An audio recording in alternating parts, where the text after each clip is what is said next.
Anti kakati omulamwa gwaffe gwabadde Ebonies theatre in the future.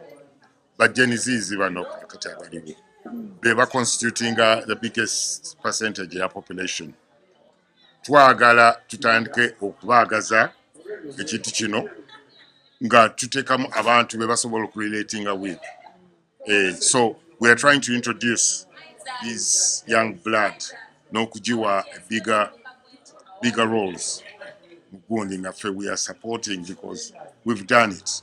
We've been there era tukirabye. So we want these Genesis nabo bakole ki bajje on board baagazese balaba the biggest population okulaba drama n'okubaagazisa entertainment.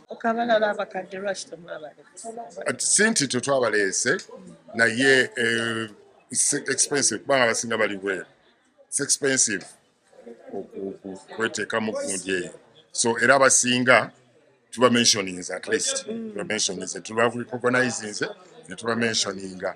Naye it's a very expensive venture okutambula okuva ebweru. So tekibadde kyangu.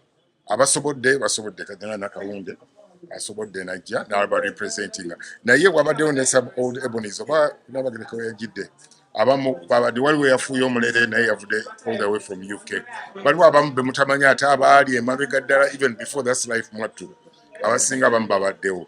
Okay. Yes. Okay. Abantu abamu babadde bagamba tanapeerezeemu.